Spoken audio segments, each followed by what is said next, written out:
Abordemos ahora el tema de las formas. Yo les decía hace un momento que el rito se comporta contenido y formas. Las formas en relación con esta idea de rito son las expresiones materiales, las ceremonias externas de que se echa mano para decir lo que en una determinada realidad es comunicable, pero inefable. Esta realidad inefable es el fondo del contenido, el verdadero contenido, el mensaje que hay que comunicar. Las formas son el medio que lo comunica. Ahora bien, se nos presenta aquí una cuestión difícil. A menudo las formas comunican más de lo que se quería, o menos, o cualifican o cambian en alguna medida importante el contenido que hay que comunicar, o lo sesgan en una dirección determinada que el emisor del mensaje nunca quiso ni previó y de la cual ni siquiera tiene muchas veces conciencia. Cada forma comunicativa produce un ruido, podríamos decir, que incide sobre el contenido y lo cualifica o lo distorsiona. De manera que al cabo el receptor puede recibir el contenido de un modo diferente de cómo se emitió, o puede recibir otro contenido. Quienes entienden de los procesos de reproducción musical en el mundo de hoy captarán bien esta imagen, ¿no? Porque los diversos procedimientos de reproducción conllevan más o menos ruido en la reproducción musical. Y se prefiere, obviamente, aquellos medios, aquellos procedimientos que provocan menos ruido. Por ejemplo, una cinta magnética hace más ruido que un disco compacto, por ejemplo. Por este motivo es que Marshall McLuhan ha dicho que el medio es el mensaje. Es decir, el medio que se utiliza para comunicar el contenido colorea o interfiere o tiñe el contenido comunicado añadiendo algo más, algo adicional. En el caso del rito, y debido a que tiene que ver con lo inefable, el medio, es decir, las formas que se utilizan para comunicar ese contenido, tienen tal fuerza que tienden a transformarse ellas mismas en el mensaje, en especial cuando se trata de símbolos. Existe una cierta dialéctica que calificaríamos incluso aquí diagonal, utilizando terminología un poco pedante o especializada, ¿no? Entre una dialéctica, entre un conflicto entre el mensaje que hay que comunicar, es decir, el contenido, y el medio de comunicación, o sea, las formas, en la situación que estamos viendo. Y esto es así porque, no obstante el poder de las formas, especialmente las formas simbólicas, el contenido no pierde toda importancia, es obvio. Particularmente cuando él consiste en un núcleo que es en parte conceptualmente inteligible. Analicemos este punto que es de gran importancia. El contenido conceptual ayuda o en alguna medida a comprender el significado o sentido que tienen las formas del rito.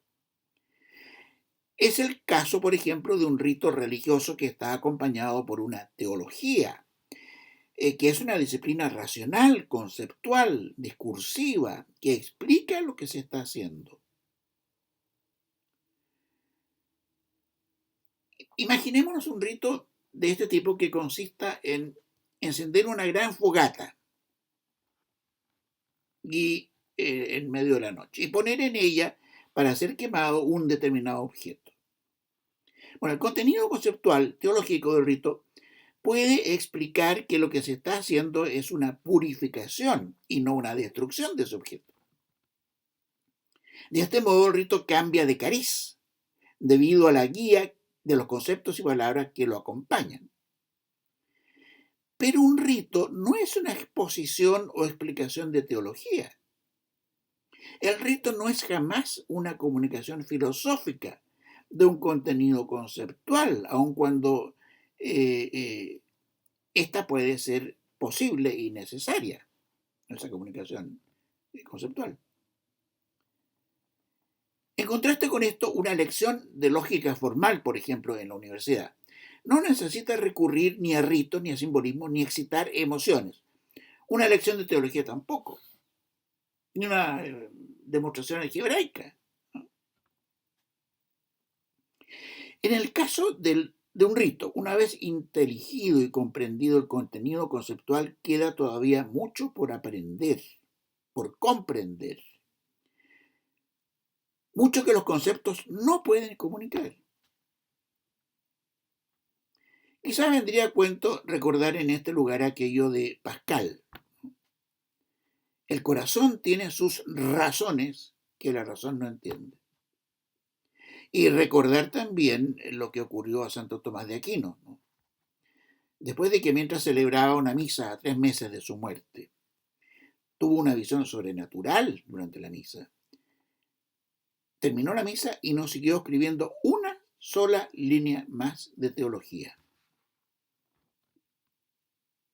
dejando interrumpida la suma en la cual estaba trabajando en ese momento. Y solo escribió un comentario al más poético de los libros de la Biblia, el Cantar de los Cantares. Toda la estupenda teología que había escrito hasta ese momento le pareció paja molida, nada, en comparación con lo que había visto en esa visión y que no podía expresar. Así pues, y esto es de máxima importancia, por su gran poder evocativo, sugerente de lo inefable, que es lo más rico y profundo del contenido a que se refiere el rito, las formas comunicativas no verbales, las ceremonias y exterioridades, tienen un decisivo peso en el rito. Ellas importan máximamente. No son nunca secundarias. Son tales formas no verbales las que resultan decisivas en el rito.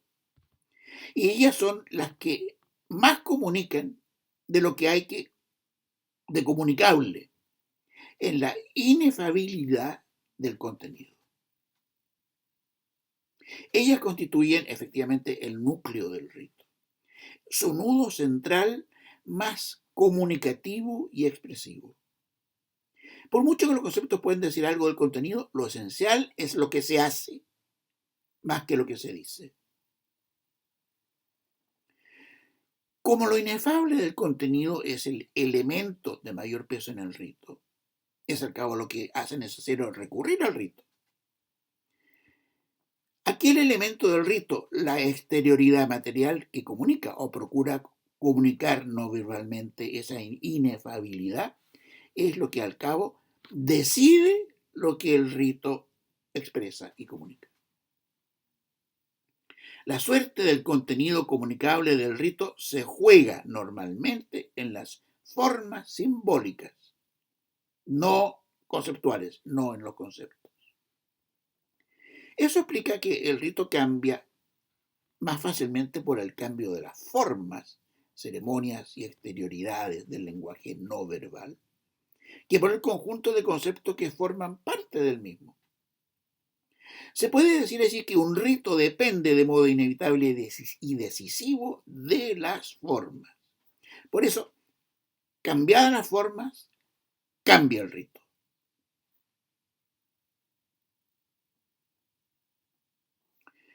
Por último, hay dos consideraciones que agregar. Primero, en todo rito hay ciertas exterioridades más esenciales que otras, que lo rodean y le dan un aire o tono particular. Entre estas últimas puede darse un conjunto de variaciones menos importantes que no afectan a lo que el rito comunica. En el ejemplo de la fogata sagrada que yo les ponía, una exterioridad de menor importancia podría ser el procedimiento para encender la fogata. Un fósforo o un pedernal que produce una chispa en fin, y se da el origen al fuego y se aplica a la fogata. Eso es secundario. Sin embargo, existe una íntima y misteriosa vinculación entre las diversas partes de un rito, por lo que es con frecuencia imposible alterar una incluso secundaria parte sin introducir alguna alteración de consecuencias desconocidas en el resto. No es lo mismo encender una fogata con un fósforo o con un encendedor a benzina, ¿no?, que con un pedernal y un poco de hierba seca, yesca, ¿no es cierto?, que se enciende y ese poquito se pone debajo de la madera o lo que fuere que forma la fogata.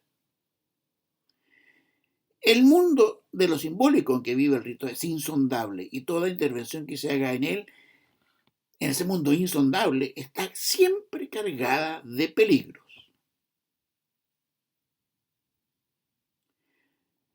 En segundo lugar, por más solemne y hierático que sea un rito, él es parte de la realidad humana y no escapa, por tanto, a ciertas variaciones o evoluciones propias de la medida de movilidad que hay en la existencia del hombre.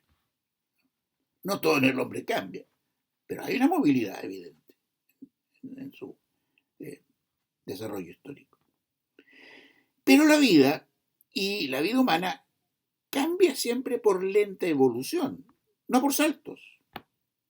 No hay saltos en la naturaleza. Una planta no aparece de un día para otro. Un animal, digamos, de pollo no salta a gallo viejo en 24 horas. De modo que un rito solo puede seguir siendo el mismo. Solo puede seguir vivo si varía orgánicamente, al modo de las cosas vivas, sean ellas plantas o animales. Por tanto, una variación o alteración brusca o profunda del rito no puede tener sino un resultado que es la muerte del rito, su destrucción, porque se ha tocado efectivamente lo que hay en él de más central y comunicativo. Su estar fuera del tiempo y del espacio, su relación con lo trascendente e inefable, eso es esencial en el rito. Como conclusión entonces de esta segunda parte, podemos resumir lo dicho en esta clase del siguiente modo. El rito es un modo de expresar y comunicar lo que en una colectividad humana tiene los siguientes rasgos. Es inefable, en cuanto que su riqueza es tal que se hacen insuficientes las posibilidades comunicativas del lenguaje verbal, conceptual, y debe recurrir, por lo tanto, a otras formas expresivas de que el hombre puede echar mano, como los gestos, actitudes, uso de colores y otras realidades que impresionan a los sentidos, entre las cuales tienen lugar destacados las diversas formas de arte, que son un lenguaje concreto. El rito es trascendental en cuanto que se refiere a aspectos vitales de la existencia colectiva, que le sirven de fundamento, que la orientan, que la vinculan con el pasado y con el futuro. En tercer lugar, el rito es awe-inspiring, es decir, inspirador de temor reverencial y de admiración.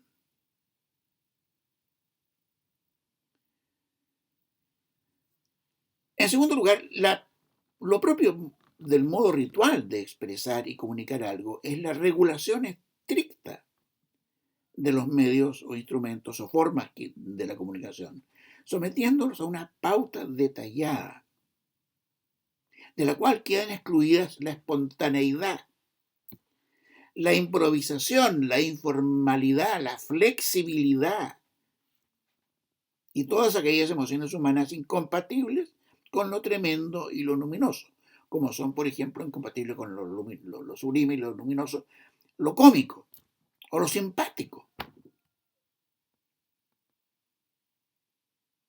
Finalmente, de los diversos elementos que componen el medio por el cual se expresa y comunica el contenido del rito, determinadas ideas e intuiciones inefables, a saber, el lenguaje verbal conceptual, el lenguaje verbal concreto o poético, las ceremonias y otras formas propias del lenguaje no verbal. De estos tres, lo que define y configura el rito es el lenguaje verbal concreto o poético y el lenguaje no verbal en sus diversas manifestaciones. Y esto es así porque el núcleo más íntimo del contenido de un rito es, lo repito una vez más, inefable. En otros términos, lo que define y configura a un rito es su forma. Es por esta razón que un rito solo puede tener una forma si ha de comunicar una sola realidad. Bueno, dejemos la clase hasta aquí y vean ustedes entonces los videos 9 y 10, ¿no?, que se refieren a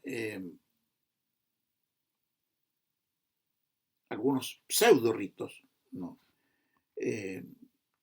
celebrados en el Brasil, el famoso Padre Pinto que ustedes van a ver ahí, que es realmente insólito, y a otras ceremonias, no diré ritos, ¿no?, también en Brasil, en la Basílica de Nuestra Señora de la Aparecida, que son ahí contrapuestas con algunas ceremonias de la Iglesia ortodoxa rusa. Ven esos dos videos y con eso entonces concluimos esta segunda clase.